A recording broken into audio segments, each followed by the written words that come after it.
Okay, cut over.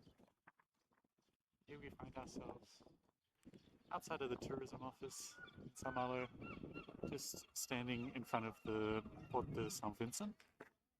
And this is where we're going to begin our online tour. So, most important thing, here we are in St Malo in Bretagne. You can see the Bretagne flag just here, flying proudly alongside the EU, French, and the Ukrainian flag, standing with them against Russia.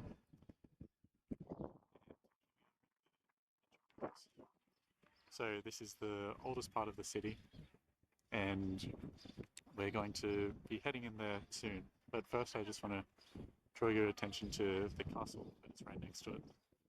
So this is, of course, the castle of the Duke of Bretagne would spend his time here when he was here, and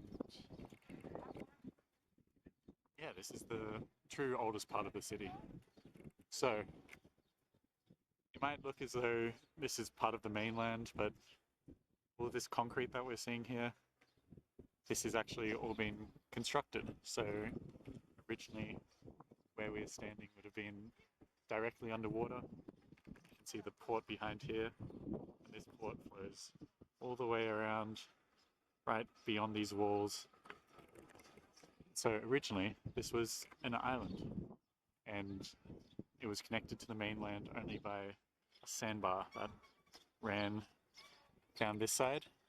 And so this castle was constructed to control the entrance to this island of St Malo. But more on that later. First, we're just going to have a look at the flag of St Malo up there. No, so. So as you can see, we have the silver cross and the 3 blue corners, and then the, oops, okay. So, what does that mean? The silver cross, every port in France that was recognized as a French port by the French king was required to have this silver cross on it. And so that's the basis of a lot of these port town flags. And you'll even see that over in the Quebec flag, which was, as we'll get into, was discovered, quote unquote, by the St Malo adventurer Jacques Cartier. And the blue is just classic, but the red, why is there red? So the red is actually demonstrates some of the origins of this town, which are the Corsairs.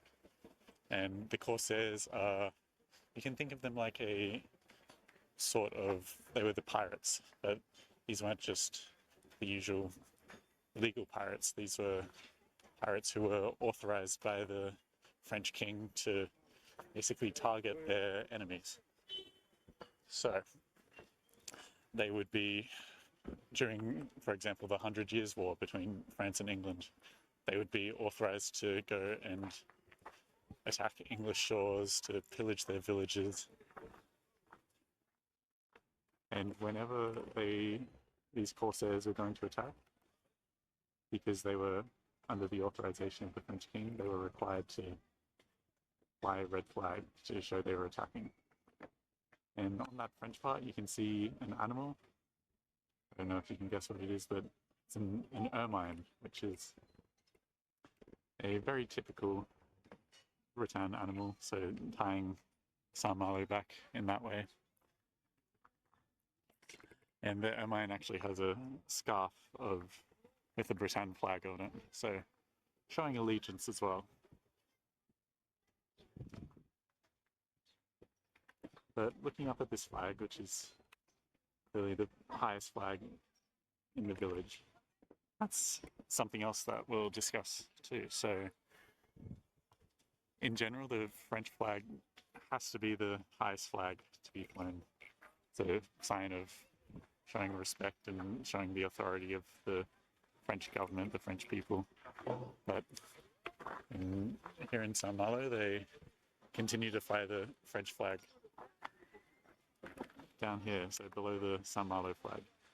So that speaks to the history of this town, which actually announced and held its independence over a span of 4 years during the Wars of Religion, where the French king basically decided that the official religion of the country was changing from Catholic to Protestant, I believe. And the Malouins here were not a fan of that, so they said, okay, this king is not in charge of us anymore. We're going to basically exclude ourselves from his rule. And so they became their own sovereign state, and they resisted the king's attempts to reclaim them for over a span of 4 years, I believe.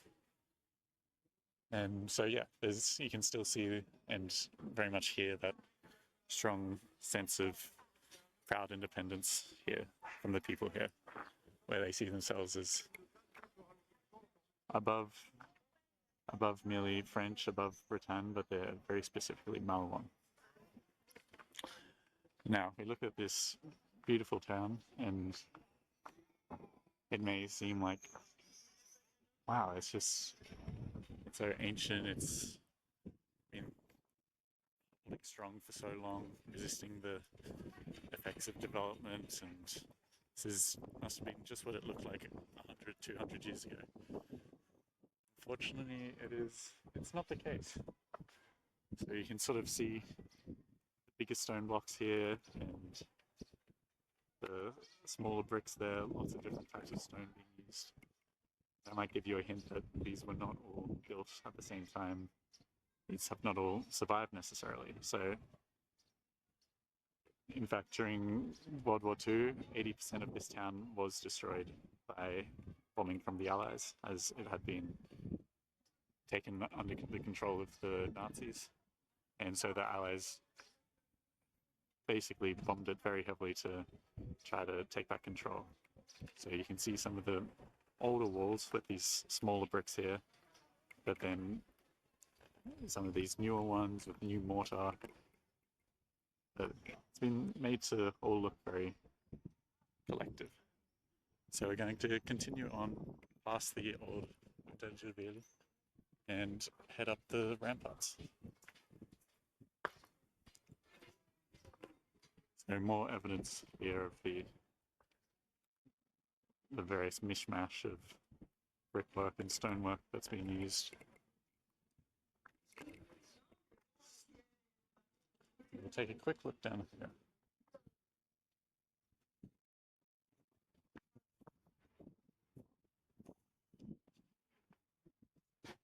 So here we're outside of the walls of the city.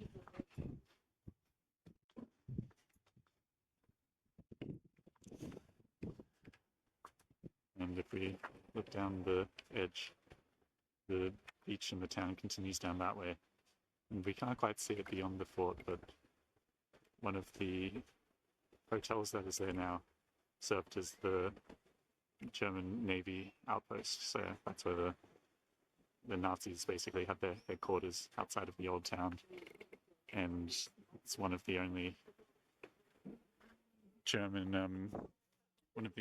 Nazi headquarters that has basically survived the invasion and all of the years since. Not that there's any evidence of it left.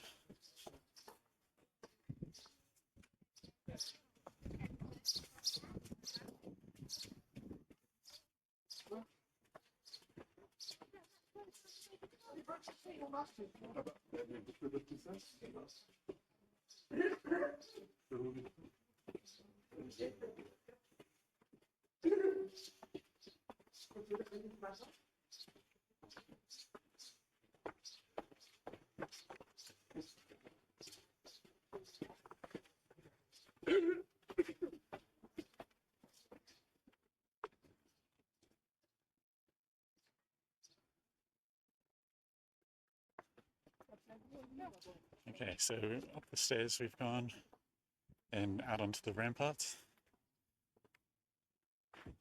So beautiful views out here. And this is where we really get into the World War II history of this town.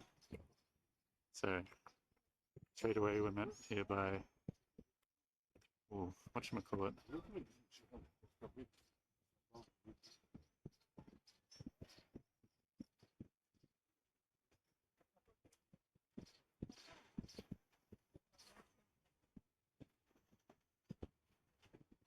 So here we have the Fort National, and very impressive structure. This formed part of Hitler's defences on this western coast of Europe. So it was known as the, what was it called?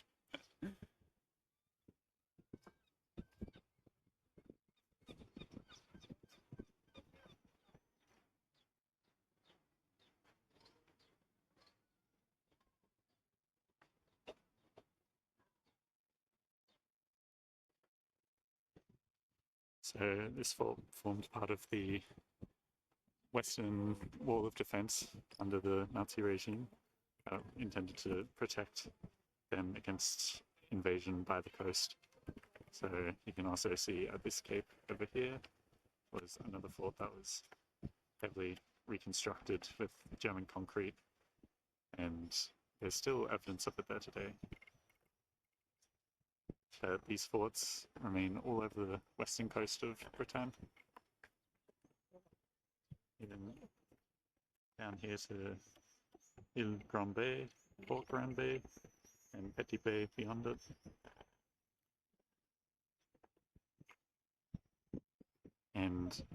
But before it was used as defense in World War II, these forts were built around the 1600s by the King of France to even back then protect against the English, but even the Vikings who came down from Sweden, Norway, from the north, and they would come and pillage a lot of the towns around this region. And so after World War II, they brought it back to their former glory, but obviously they still have work being done on them to this day. So we're going to head down the ramparts and have a look at what's going on down here. And you might be wondering what all these posts are in the water. So St. Malo is also known for having the second biggest tide differentials in Europe. So you might be able to guess what these ones are for. With these tides come extremely big waves, and they come crashing down into the side of this wall. And each year they are chipping away, stripping away some of the rocks, the stones that form up the intramuros. And so the intention of these posts is to break up these waves and limit some of the damage, but it's something that's still being actively discussed by the city council and the mayor. It's just, what can we do, because these waves are getting more and more violent, and they're spending millions of dollars to keep repairing the walls. And with sea levels rising, there's an active challenge out there for engineers to find a solution. So if you have any ideas, I would get on that.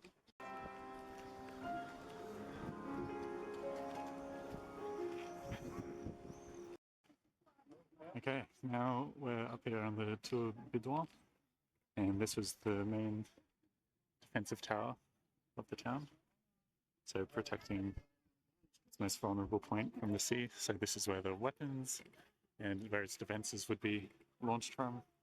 So you can see it looks out over the ocean, but also down into the Rance, which is a major river that flows between St. Malo and Dinant, over on the other side, and has its own barrage, a dam that generates electricity for hundreds of thousands of the homes in the area.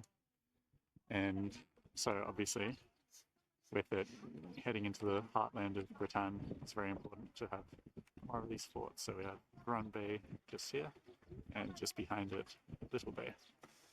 And even further beyond, that is another thought. That can't be seen.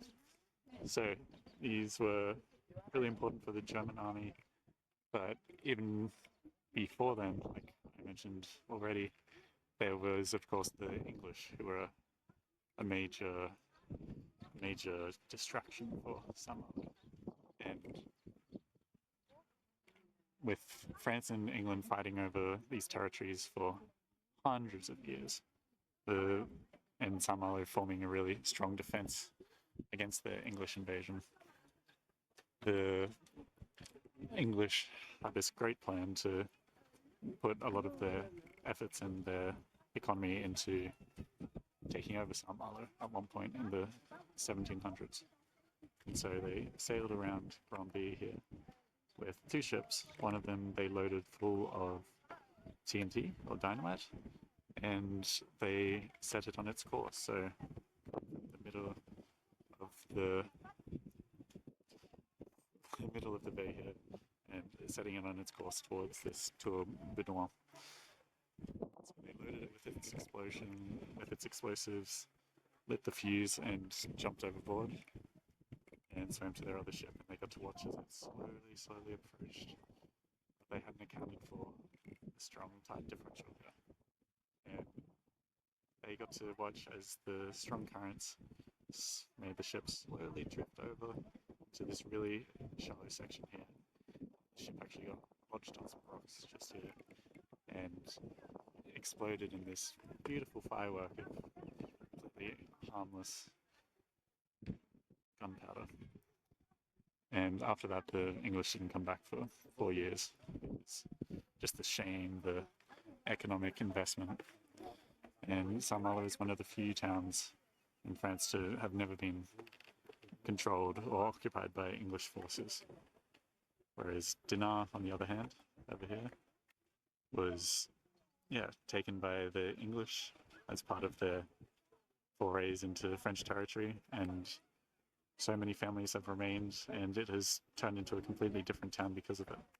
Much more of an English tourist destination or holiday home for them.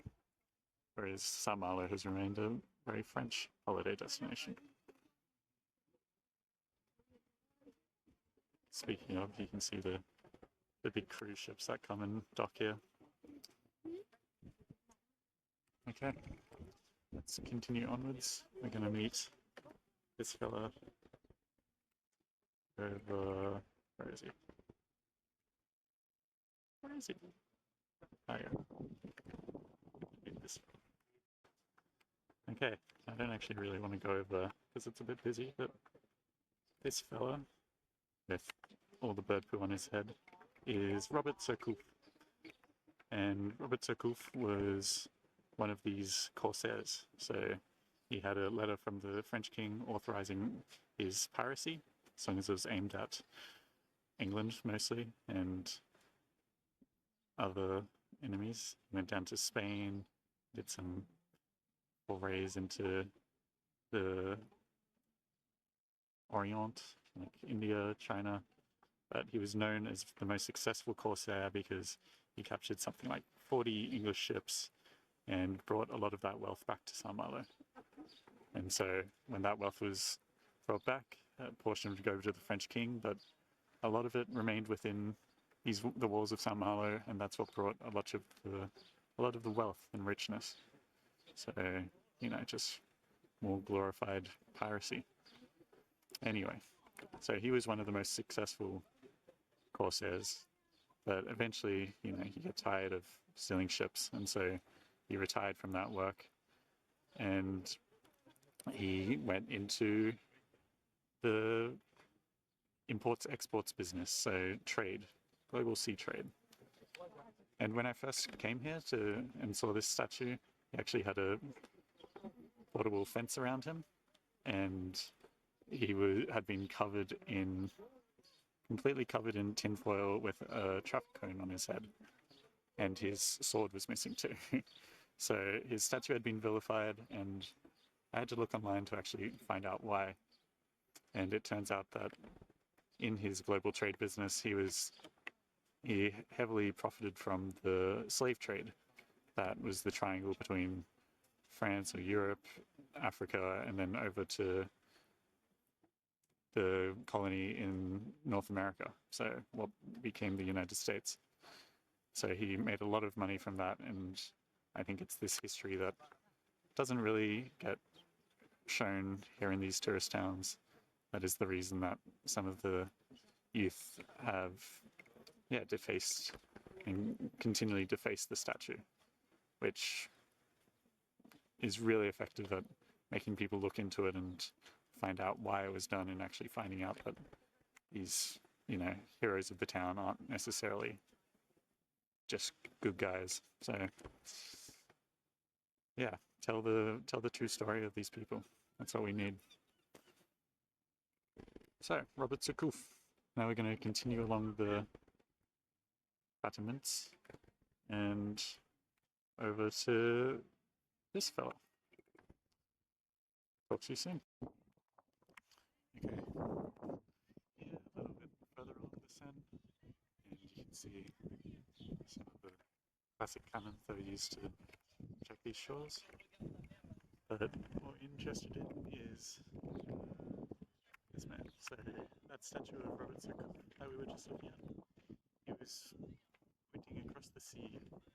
He was pointing over to England, basically pointing to where he wanted to attack.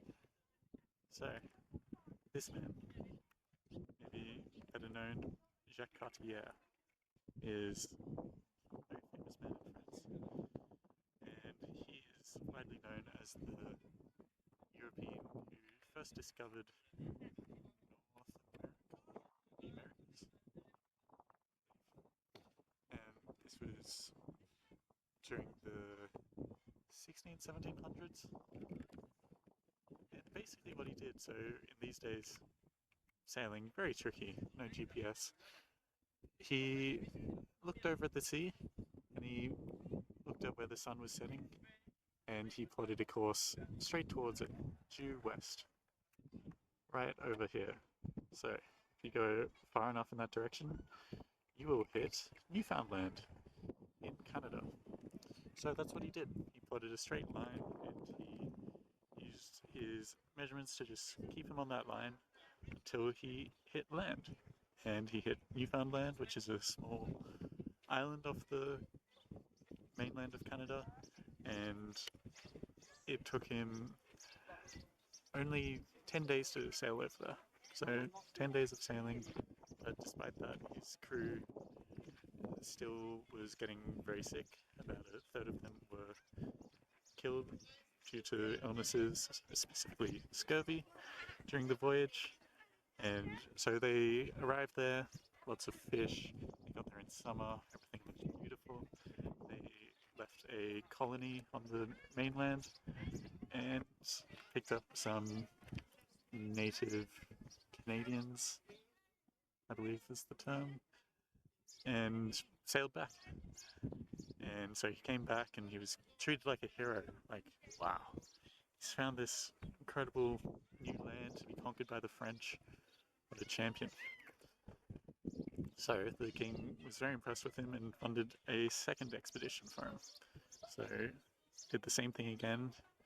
He sailed back over, following the same line, and he wanted to explore more of the river that goes into Canada towards Montreal and Quebec. No, Quebec is a region. It goes in towards Montreal and the other big Quebec cities. And so they went down there, but they visited their colonies as well, and they found that over the winter that had ensued, the majority of people had died. They hadn't succeeded in raising any crops. They were just living on rations. So not a great situation. But luckily, Jacques Cartier found some rare minerals. So he found something that looked like gold and diamond. So he brought these back to the king. And so I think it takes about 40 days in the other direction. So very long voyage. Again, lots of his crew died. But he got back to his king. He showed them the special minerals so proud.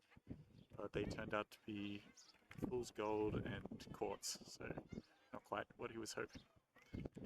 So after this, the king was pretty fed up with him, didn't have faith in him to establish the colony, and Jakarta was not funded with any more expeditions, and basically retired here in Sao Malo a little bit, yeah, in a bit of a shameful manner.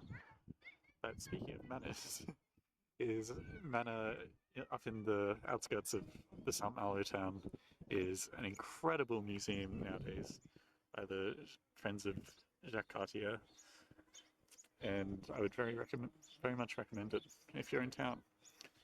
But yeah, interesting that historically he's looked at as a very prestigious figure, but at the time he was actually kind of denounced and disrespected.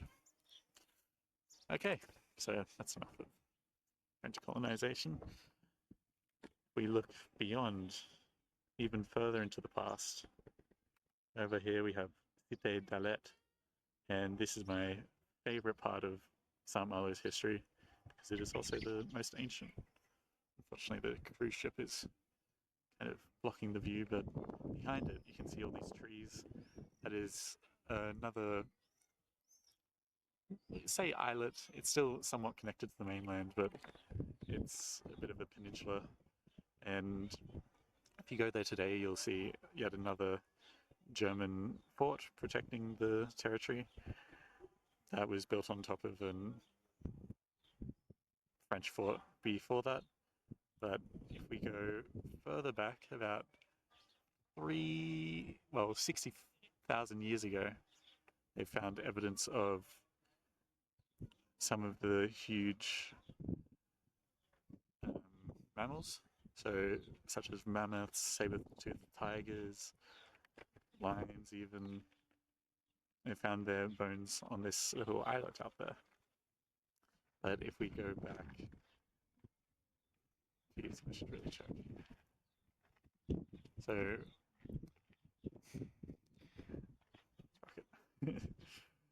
so if we go back 3,000 years before the Common Era, there has been campsites found here of the mammoth hunters. So these were bands of humans who were managed to survive in this really cold area. And because they were following these troops of mammoths, and they would capture them and use them for food. And so they were hunting these mammoths. Yeah, and so these are some of the oldest discovered campsites in Britain. And from that point,